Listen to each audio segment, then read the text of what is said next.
Hello students, હું છું હિરણ રાજગુરુ અને આજે આપણે જોવાનું છે બીકોમ સેમ 1 બિઝનેસ એકાઉન્ટિંગ 1 એમ આપણે યુનિટ નંબર 3 જોઈ રહ્યા છીએ, જેનું નામ છે એવરેજ ડ્યુ ડેટ એટલે કે સરેરાશ પાકતી તારીખ. આજે આપણે એમાં દાખલો નંબર 19 જે BS શાહનો છે, બરાબર છે. તો શું કહેવા માગે છે? સંદૂક કે બંદૂક ઉપર નીચે મુજબની હુંડીઓ લખેલી છે. હુંડીની તારીખ છે, રકમ છે અને મુદત છે. નોંધ આપી છે આપણને કે 6/9/2023ના રોજ એક નેતાના મૃત્યુને કારણે આકસ્મિક રજા જાહેર કરેલ છે. બરાબર, આકસ્મિક રજા જાહેર કરેલ છે. આ ત્રણેય હુંડીઓની એક સામટી રકમ મૂડી ચૂકવવા બદલ જો વાર્ષિક 7.3% લેખે 420 રૂપિયા વ્યાજ ચૂકવવું પડ્યું હોય તો બધી હુંડીઓની રકમ એક સામટી ક્યારે ચૂકવાઈ હશે? આપણે તારીખ ફાઇન્ડ આઉટ કરવાની છે કે ક્યારે ચૂકવણી થઈ છે. વ્યાજ આપણને આપી દીધું છે, ટકાવારી આપી દીધી છે, બરાબર છે. કેટલા દિવસનું અને ક્યારે એ આપણે ફાઇન્ડ આઉટ કરવાનું છે. ચાલો, તો સૌપ્રથમ આપણે એવરેજ ડ્યુ ડેટ તો ફાઇન્ડ આઉટ કરવી જ પડશે. એના ઉપરથી જ આપણે કેટલા દિવસ મોડા કર્યા આપણને ખબર પડે. તો સૌપ્રથમ એવરેજ ડ્યુ ડેટમાં હવે જુઓ એક વસ્તુ છે કે એને શું કીધું છે કે 6/9/2023ના રોજ એક નેતાના મૃત્યુને કારણે આકસ્મિક રજા જાહેર થઈ છે.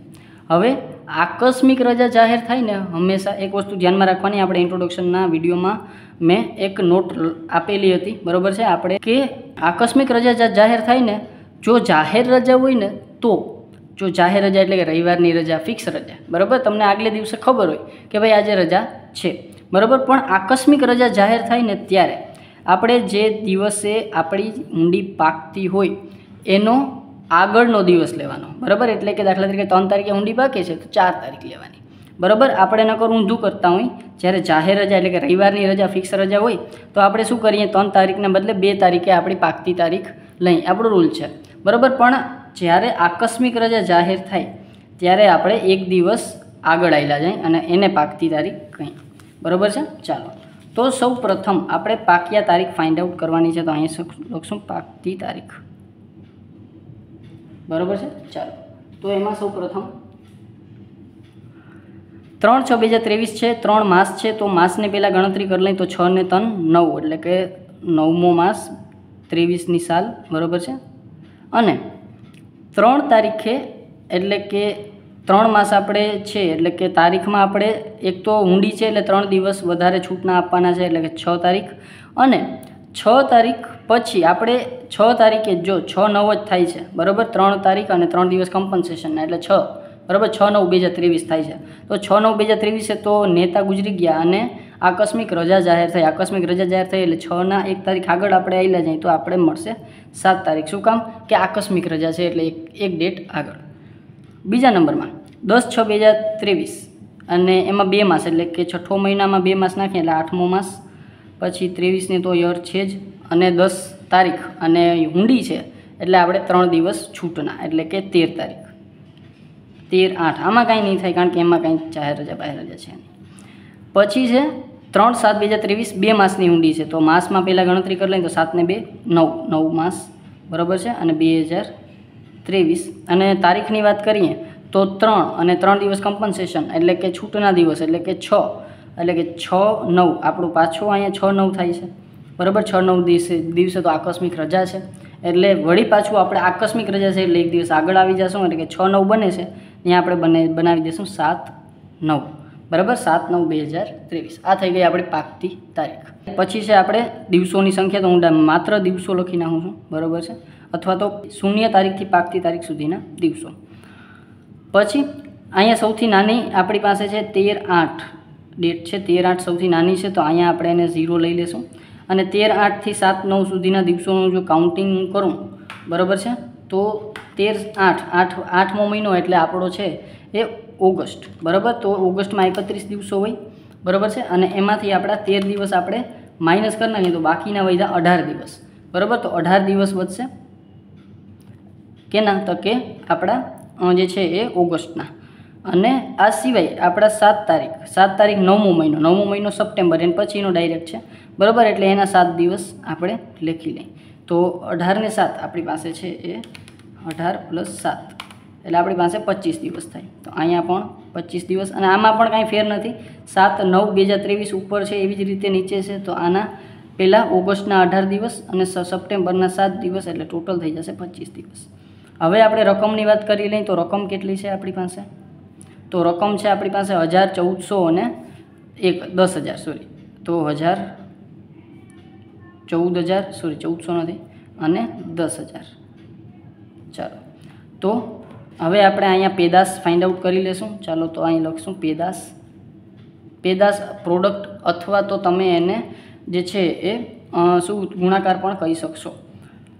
25 × 1000 એટલે 25,000, એમાં તો કંઈ કરવા જેવું છે નહીં. પછી 14,000 × 0 તો એ તો 0 જ આવી જશે, અને 25,000 × 10,000 એટલે 2,50,000. ચાલો 2,50,000માં 25,000 નાખીએ એટલે 2,75,000 એ આવશે આપણી કુલ પેદાશ. અને અહીંયા 10 14 એટલે કે 15 ને 10 25 એટલે કે 25,000 ટોટલ આપણી પાસે આવશે. એ આવશે આપણી પાસે કુલ રકમ. હવે આપણે પહેલાં તો સરેરાશ જે છે એ આપણે શું ફાઇન્ડ આઉટ કરી લઈશું, દિવસો ક્યાં, તો કે આપણા જે મુદત છે એને સરેરાશ મુદત પણ કહી શકશો, સરેરાશ દિવસો પણ કહી શકશો. મુદતના દિવસો લખું છું, અથવા તો સરેરાશ દિવસો લખી નાખો તો પણ ચાલશે. સરેરાશ પેદાશ ક્યાં, કુલ પેદાશ એના છેદમાં કુલ રકમ. ચાલો કુલ રકમ એટલે કે કુલ જવાબદારી પણ કહી શકો તમે એને. ચાલો કુલ પેદાશ છે આપણી પાસે 2,75,000ની, અને એમાં ડિવાઈડ બાય આપણે 25,000 આપણી જવાબદારી કરશું, એટલે કે 2,75,000 એને ડિવાઈડમાં 25,000 એટલે કે એ થશે આપણી પાસે 11 દિવસો. ચાલો તો અહીંયા આવશે બરાબર 11 દિવસો બતાવી ગયા હશે, 11 દિવસો, અને એ આવશે આપણી સરેરાશ મુદત અથવા તો સરેરાશ દિવસો.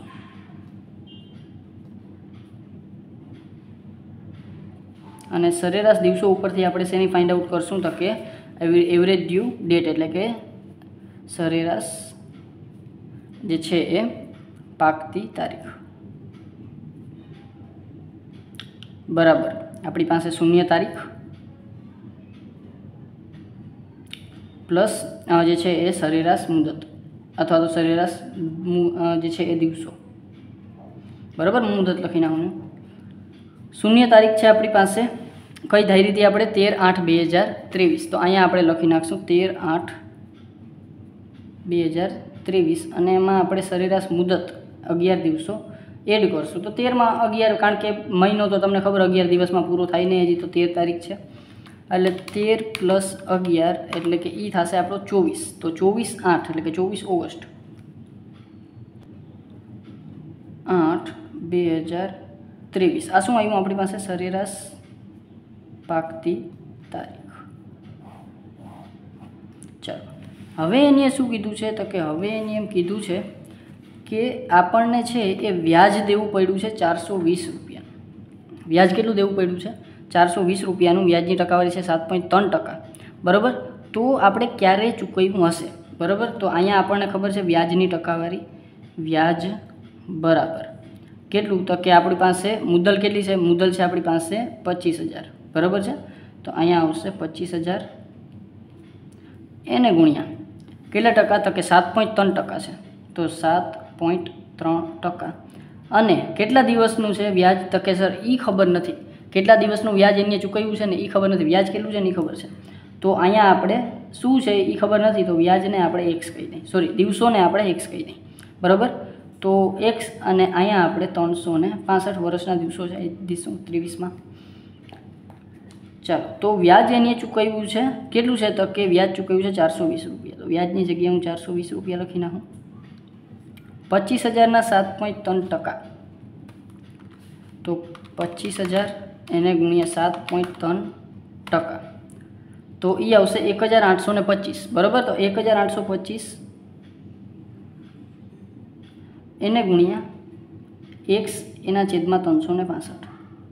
હવે આપણે કાંઈ નથી કરવાનું, એક્સને એકલો મૂકી દેવાનો અને જે થતું હોય કરી નાખવાનું. તો આ ડિવાઈડમાં છે, સામેની સાઈડ આવેલો જશે મલ્ટીપ્લાય, એટલે કે 420 એને ગુણ્યા 365 જે છે ભાગાકારમાં હતા, સામેની સાઈડ આવેલા જશે ગુણાકારમાં 365, અને એને ડિવાઈડમાં આ ગુણાકારમાં હતા એક સાથે, એટલે અહીંયા આવી જશે 1,825 ભાગાકારમાં. એટલે અહીંયા આવશે જે વધશે એ આવશે આપણા દિવસો એટલે કે x બરાબર. એટલે કે 420 એને ગુણ્યા 365, અને એને ડિવાઈડમાં આપણે છે એ 1825, એટલે એ આવશે આપણી પાસે 84 દિવસો, બરાબર. એટલે કે 84 દિવસ છે એ આપણે લેટ ચૂકવ્યું હશે, સોરી દિવસ નહીં પણ 84, એટલે અહીંયા આવશે દિવસો, બરાબર છે. ચાલો હવે દિવસો તો મળી ગયા, બરાબર. 84 દિવસ આપણે લેટ ચૂકવ્યું હશે, એટલે કે અહીંયા આપણે એવું લખી શકીએ, પાછળના પેજમાં આવેલા જાય આપણે 84 દિવસ જે છે એ ક્યારે તો કે મોડી ચૂકવણી